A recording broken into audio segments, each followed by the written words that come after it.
Welcome to the USS MIDWATCH. I'm Brandon Taylor. Rafael Guzman. And James Ham.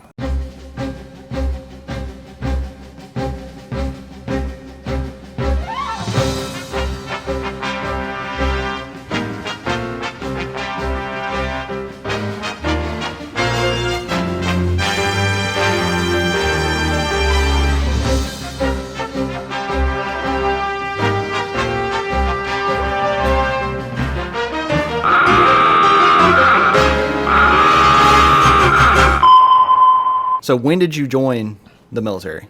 June 8th, 1978. All right. And what branch was that? Navy. What was your rank when you retired? Chief Petty Officer. Where all have you served? I went to boot camp in Orlando, Florida. Went to A school in San Diego. Did you say boot camp in Orlando? Yes. Yep. They used to have one there. I had to go to boot camp. I'm from Gainesville, Florida, so I had to go to boot camp in Orlando. Okay. So my mother could come 2 times and feed everybody. And then I would go to San Diego because I'd never been to California. Okay. So I went to be a dental tech. So you can't be a dental tech. I said, listen, you asked me to join, so I have to be a dental tech because I can't work outside. I'm from Florida. It's too hot. Mm-hmm. And so I got it. So you were a dental tech? Dental tech. Okay. Mm-hmm. And so dental is hard to make chief, but God bless, I made it the first time up. Ooh. What year was that? 1994. Okay. 94? Okay. Mm-hmm. I was so, a year old. Yeah, ooh, wow. So I left San Diego, went to Norfolk, Virginia. That was my first duty station. From Norfolk, I went to the USS Saipan, LHA number 2. Okay. And from there, I went to Orlando, Florida, to the Naval Dental Clinic. And from Orlando to Camp Lejeune with the Marines. Mm. From there, we went back to San Diego for Sea School, which is 6 months. And from there, back to Orlando. And from there to Mississippi with the Seabees. Mm-hmm. And from the Seabees, we went to the USS Enterprise aircraft carrier, CVN 65. And from there, we landed Kings Bay, Georgia, which is where I retired. When you came to Kings Bay, you worked at dental clinic here as well? Yes. So what years were you at Camp Lejeune? 1986 to 1988. Nope. He was there. He's eligible. Did you apply for the lawsuit? Because it's from 1953 to 1987. So you were there. I don't really believe it. I'm like, Lord, I don't know if I'd even get it. So everybody asked me about it. I don't know. Well, you're the third person today that's been there. third person after that the did fact, apply so for you're it. the first one that applies. Yeah, they were outside of the time frame. You're the only one of the three that's been there. Okay. Yeah, I'm putting in your application. Okay. Let it go through, Lord. Yeah, I just need social. Okay. No, I'm just kidding. Social, mother's last name. Did you do anything religious in the Navy?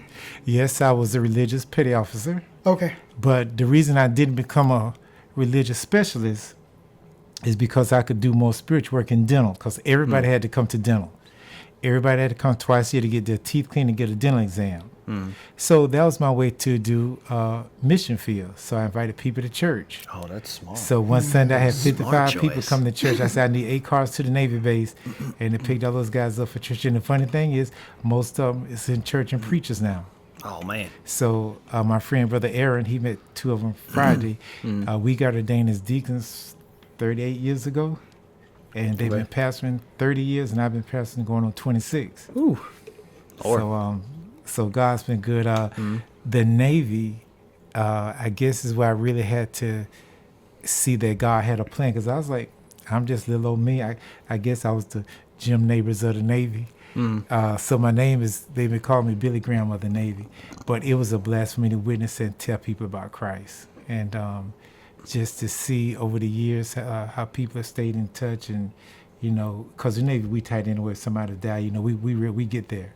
And so I got a new family, and we just, like him, we stay in touch. You know, I met him, and we locked on, and we've been staying in touch. And now he's at Liberty, so I'm like, go dude. And so he's got me doing this because I had to do this for school. And I was like, oh, but he's like, come on, we can do this, and we got all this stuff set up. And so I'm on the last class right now. I did the dissertation and one more total thing. I'll be totally done. And that's for your doctor, right? What's the school? Is it the Liberty University? Liberty University. It's Okay. in Lynchburg, Virginia. Okay. But and see, the reason this connects, like I was thinking about the homeless. See, I get all the homeless people, the mental people, people getting out of jail, and some of those people, if you can just talk to them, they can bounce back. We might not get them all, but some depression set in when people feel like they don't have anybody. Right. Sometimes they just need to have the opportunity for a second chance. Yeah, just to listen. And sometimes if you let them talk, they'll solve the problem. So real crazy thing that's brought up is my wife and I have been thinking about after I get out the Navy, after I retire, I'm wanting to do a carpentry business, and she's had her heart set on doing like a kind of like a foster home / rehabilitation thing. Cool. And her thought process was we can essentially start up a ranch and farming type thing, and we buy some land, all the jazz. And what we were going to do, if we're able to bring this to fruition, is basically have enough land to start up like a trailer park area and take in essentially people who are coming out of prison and stuff like that, right? Let them pick an animal, and that would be like their companion, and they would take care of the animal, all that jazz. That's therapy, and that's how they would work. They would also help us work on the ranch and stuff, and that's how they would. And so we came up with the nickname for the place as the Second Chance Ranch, and it's designed to give adolescent and younger children who we foster in, as well as people coming out of jail or out of a bad situation, a second chance at their lives. And we all need that. And if you don't mind, I'd like to invite you to the mission. We're at on 17 there, because every Sunday we feed the homeless. We have people spend the night and stuff. And if you got some skills with carpentry, maybe you can help us out or give us some ideas, because if y'all go to Virginia, I know a lot of people there, and we'll get you going. Virginia Beach is nice. So this might be a connection. Yeah. I'll definitely have to get your information from Raph. All right, so obviously you were in the Navy. Any good sea stories that you care to share? My greatest experience was I received the Holy Spirit on my ship Friday, February 13th, 1982. The Holy Spirit is what some people call speaking in tongues. And it happened in my rack on my ship. The ship is three little beds. So, I'm like, it can't be me. And it was me. And I was like, wow. I said, I got it. And the next best thing was I got a chance to baptize in the Jordan River for 3 days for my 36th birthday. We took a tour, and so they let me baptize. And that was the icing on the cake, because I had never been to Jerusalem. And to see people from all over the world speaking different languages, but they was talking about God, and fish was in the bottom of the water and everything. I mean, it was awesome. It was awesome. I had a good career. The only thing I said, look, don't cuss me, don't get in my face. It will be no trouble. I was squeaky quiet. As long as they let me do my work, no problem. I transferred one of those videos for you, and it was in a boat. What was going on? Do you know what I'm talking about? That was the USS Enterprise. We have a weekly service, and so once a month we put on a Power Fest. That's a big musical. I was in charge of the choir. When I went to the Enterprise, the chap's like, Chief, you need to be in charge of the choir. I'm like, sir, I don't know nobody on this boat. And it's an aircraft. I say, sir, I got to learn my way around this thing. He say, Chief, you the man for the job. I said, well, you need to pray. So anyway, I ended up doing it. So we had a choir, and then we started a Chiefs and Officers choir called Khakis for Christ.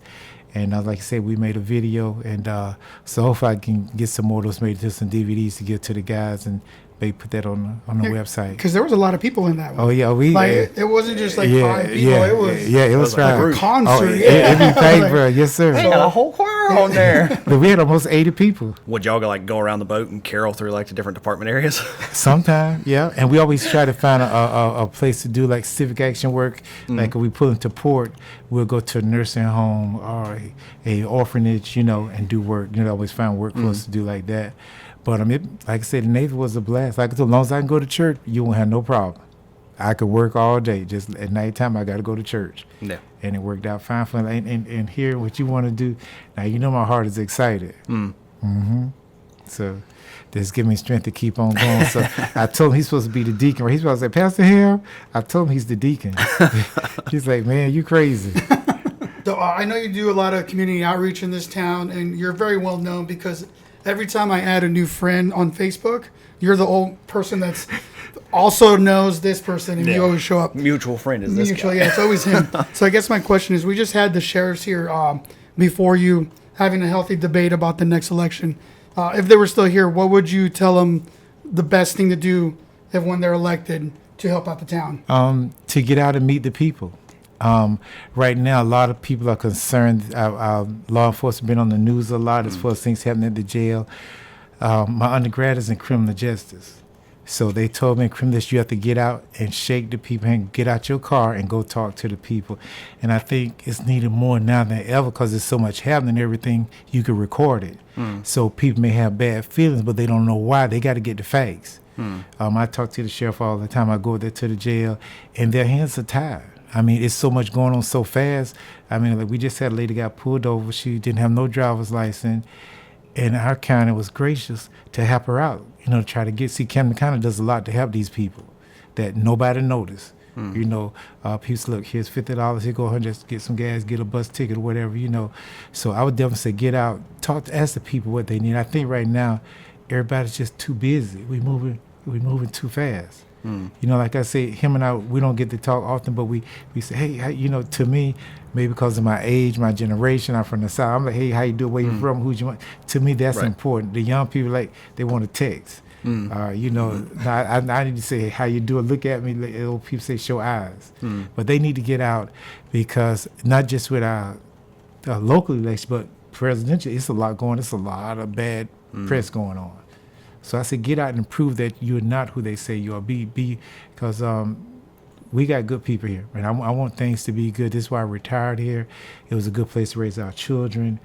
My whole reason for doing the mission is to help Camden County stay safe. That's all. I don't need a bunch of publicity.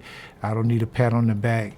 Just want us to be safe. What do you think is the hardest thing for you running the church or the community outreach? What's the hardest thing? Most people are afraid to get involved. We're so closed in with trying to make it. You know, most people want to do stuff, but everybody's trying to make it. Everybody got their family, just trying to stay on top of the game. I mean, they want to, but like in your case, though, you still have young children. It's different for you. When I was growing up, I mean, we'd have to worry about anything. If I call home right now, somebody would get the phone at 3 o'clock in the morning. Are you okay? But people, they're not close. They just talk on them cell phones and text. And so, to me, the key thing is sit down and eat, talk to the people, ask them how they doing. Because too many people commit suicide, young people. We had a guy, 14 years old, commit suicide about 3 weeks ago because this girl broke up with him. We need to listen to our children. Hey, talk to me, have dinner. This is our dinner time. We're going to talk. How was your day? What's happening at school? How's your friends? You know, but be intentional about asking how people are doing. The community, they want to help, but there's so many people scamming between drugs and mental. People are afraid. There's a lot of that mentality going around. I know I've had it. Is, you know, I've got to look out for me because no one else is going to. I hear that a lot. So as much as I agree with that, you know, you've got to look after yourself because let's be real, not a lot of people are going to. Is where is the harm in, you know, reaching out the hand towards, you know, the fellow man and trying to help them out of whatever they're in if you can, right? Even if it's something as simple as a, you know, like a, hey, you know, are you doing all right? I noticed blah. Or, you know, you seem like you might be a little off. Stuff like that. I'm glad to hear you say that because, like I said, sometimes people don't need money. What you just said, and I get in trouble because they say you're supposed to take care of yourself first. But in the kingdom, you have to deny yourself. And so I get in trouble, but that's all I know, and it works. If you deny yourself, God will provide. And it's because where we are, we mainly make it off of donations and family and friends who give. I be very careful who I take money from because some people want to control you. Like I got one person, well, if I give you money, you got to do what I say do. I say, no, you keep your money. Because if God tell me to help you, guess what? Me and you going. I'm happy. I don't care what nobody, that's why I can't take their money. Oh, well, he going to burn out. He going to work himself to death. Nope. God going to make a way. And just when I think I'm broke, somebody will send something, hey, you need a refrigerator, you need a stove, and here we go. So I'm glad to hear you say that. Like I say, you have a heart for missions, you and your wife. Oh, yeah. Appreciate it. All right. So you had mentioned this choir while you was on board the carrier. Do you yourself like play any musical instruments, or did you have anyone who did? I played the piano. You played the piano. Trombone, yeah. Okay. When was it that you and trombone? When was it that you like started learning or playing those? In middle school, I took piano lessons, but then I started liking football better, so I started playing football. But then we went to church. My mother played the piano for the church, so I started playing for the church, and So I stopped. But when I joined the Navy, churches needed musicians, so they asked me to play, and then I started back playing again. So almost every church I've been to, I played. And as a matter of fact, when I first came to Camden County, I played for Harvest Chapel down there on 40 because I didn't know anybody. So my friend said, "Would you play for that church?" And I did. So I used to teach piano lessons in my garage. What's the most thing you miss from the Navy? Camaraderie, my friends, the people, my brothers, sisters. But we all stay in touch. Every chance we can, we get together. We meet up every chance we can. You guys text each other a lot, right? Yeah, we listen. And look, when I talk, I'm more of a talker. They do the group text. I'm a talker. Because you got to call me. They like to send that. I said, listen, take time and call instead of text. And see, texting is not personable to me. Like you say, would you do that? Yeah. See, you see that old people say, I need to see you. You know, grandma say, come by the house. No, don't call me. Come by the house. So I'm getting better. But you like to text. I agree with you. We need to be more sociable with each other. But sometimes it's just time easier. And then I don't know what you're doing. So, and then I'm saying you, not you specific, everybody. I don't know what you're doing. So I send the text and you respond whenever you're ready. And that goes to everybody. But that is another thing. And I noticed that myself because I'd rather, pick up the phone and call, actually hear somebody's voice or get to see them. But in some cases, it's like, it's just so much easier to be like, hey, how's it going? Because I'm able to, get what I want out quickly. But if I'm going to have like a full conversation with someone, then I'll give them a call. But if it's like either quick updates or just a quick check-in, because we all have our own lives, like you said, it's text message seems to be the way to go. Yeah. And then, subsequent, they're like, he texts me like, hey man, how's it going? Like, oh, I'm having a rough time with X, Y, and Z. All right, well, let me give this guy a call. Right. You know what I mean? do that, yeah. Yeah, you said that. I called you. Yeah. That's why I brought that up. He called you. Because cool. He didn't call me this last time, but we had just come back from sea a few weeks ago, and my grandfather passed away within 72 hours of us being back home. Mind you, this is after they were like, oh, you're going to move schedule, and then it's like, all right, so we're going to do this. And I don't think it's coincidence that I came home early. God knows. So, and you close to your grandfather? I was not as close as I would have liked to have been. I'll shorten the long story. My mom had issues with my dad's side of the family, so I didn't get to grow up around them. But they were, I would use the phrase religious people on my dad's side. And I actually got asked one time when I went back home on leave. It was like I went and saw my uncle and my grandparents on my dad's side, and he sat me down and he looked me in the face and goes, Brandon, why are you the only person that makes it out of their way to come and see us? I was like, well, it's kind of what I'm here for. It's what I come home for. Yep. And now, I get it because I've talked to my sister about it too. It's like, we all have our own lives. She's got kids. She's dealing with younger kids, right? They're, the eldest is a teenager now. I've got my kids, whatever. We live X distance apart, right? So sometimes it gets hard and we get lost in the living in the here and now, and I think it took me losing my granddad for me to kind of catch that. Well, you got Deke over there. So you can practice with him. He'll come to Virginia and see you. Just to make sure, Deacon is the servant. The civilian. Okay. Right? Okay. Yeah. No, I'm serious. Yeah, it's an office in the church. Usually it's the pastor and the deacon. Right. If you get sick or something, they call the pastor to come check out. The pastor and the deacon and come and pray for you. Yeah. So that's what I call you. Okay. Yeah. But I'm calling you into the kingdom. If this town got a huge government grant, where would you like to happen to it? I know it's like a broad question. Let's just say $1 million, Camden County. Definitely more stuff for the kids. It's nothing for the children here. We used to have a skating ring right down the street here. Our bowling alley is burned down. The movie theater's gone. We need a multi-purpose center for the kids and the adults. Something that doesn't cost. We got the rec center. Everybody can't get to the rec center. See, transportation is an issue here. We need transportation. Most of the people don't have money. Most people are barely making it in Camden County. When I came here, there was no cars on the road at 8 o'clock. This town was shut down.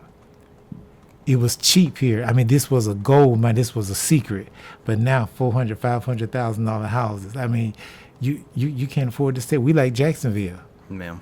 So, but definitely something that can be inclusive for the entire community. something that's easy to get to. We have too many barriers where you can't do this, you can't do this. You got to say yes to something. There's too many barriers. But if we got more, because we're building all these things, what are we doing for the citizens? You know, we rolling back the tax. No, we need more than the tax rollback. Give us something to show that, okay, we investing back in the people that pay the taxes. Well, every new piece of property is more income. There's more property tax every year. Yes, but guess what? But okay, for the business owners, but what about the little people who rent it, who don't own a home? What about the people who are single mom or single dad that's got children? I went to the school on Thursday to meet with the principal and the teachers about kids that have mental health issues. You know, it's hard to get a person on the phone. We don't have United Way. We don't have a Department of Labor. We have very limited resources here. And then everybody wants you to, if this emerges, hang up and dial 911 and leaving it, we'll call you back. That's what's killing us. Technology is killing us because we don't have the human touch anymore. So we need something that's intentional about us coming together. I mean, just like today, this is a ministry, because at first I was like, okay, we do it. And I was like, oh, okay. But see, it turned into a blessing. I talked to my brother. He said, okay, we cool. I said, all right, as long as you cool. And see, look what God has done. See, you have to be flexible. You got to be willing to step out the box. Like I was telling him, see, God has pushed me more with social media, so I got to do this. So you help me to come out the box. So, yeah, just something that we, like, when we made it, just like brothers at first sight, and even with you, God has called you for such a time as this. Now, we're doing an interview, but you already got the vision for what you got to do when you get to Virginia. You didn't know I was going to say that. I'm just one plant, one water, God get an increase. And y'all going to be able to do that. You can come right there to the mission and get some practice. Hey, you want to build something? Come on, we got plenty of stuff. But the more we help each other, the pressure, the stress will go away. So, yeah, we need more lights, you know, something fun. You know, take the pressure off of people. Quit looking at people, because this is the South. And they let you know you're in the South. But we got to be more kingdom-minded. Brother James, thank Deacon. you for joining us. Deacon. Oh, that's me. Yeah. All right, thank you for joining us. Thank you And he's the junior deacon. for taking the time. We've been here for 23 minutes. The first time I've never heard yourself. I'll spend 5 minutes with this guy. I cut it off. I told you I'm moving up. I'm moving up. Constantly going off. I'm moving up.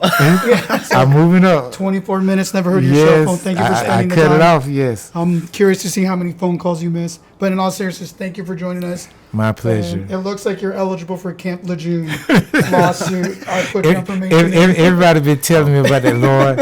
If I got to do, I'll be obedient. There's just so much red tape you got to go through, and I'm like, now you're good. I already signed you up. All the precautions. Last thing before we wrap this out is, so with your time in the military, is there anything that you would, advice-wise or whatever, that you would give to a guy who's fresh in or a guy who's thinking about coming in? Listen to your leaders. The young people today, they think they know everything. If they follow you, they'll do better. And I learned from him, because, and that's one of the reasons why I retired, they want to wear the baggy pants, they want to talk all this stuff, and I'm like, and he said, well, you got to find a new way to come out. I like when you said that, you know, you got to make them feel like they're part of the solution. And so, like I said, you'll be a good chief because you meeting them where they at. So my thing was just listen.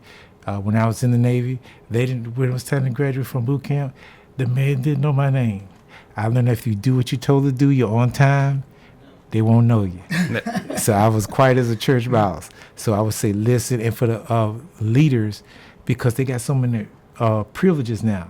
See, back in the day, they could take out back and beat you up. They would cuss you out. You know, nowadays you can everything, what they call it, the soft Navy or whatever. Yeah, kinder, gentler. Yeah, Navy. kinder, gentler. But you know, but no, I think you guys are doing good to know how to talk to them and just make them feel that they're making a difference. Yeah. Yeah. That was one of the things that I got asked in my career development board was like, what's your goals, either future, personal or professional. And one of my things was I want to be able to make a difference in someone's life while I'm here. That's what we're here for. Yes, sir. So Cool. But sir, we appreciate your time. We appreciate you coming out. You're welcome. And look Hope forward to get my serving with you in the information. future. Yes, sir. Thank you. Thank you very much. Yes, sir.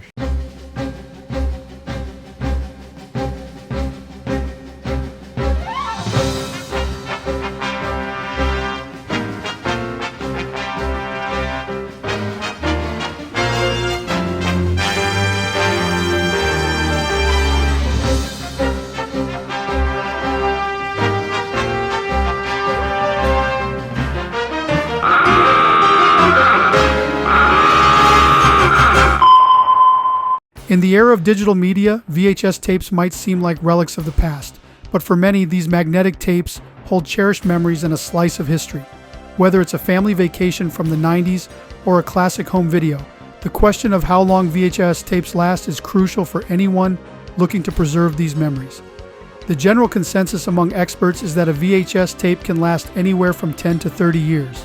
However, this lifespan is not set in stone and can vary significantly based on how the tape is stored, how often it's played, and the quality of the tape itself.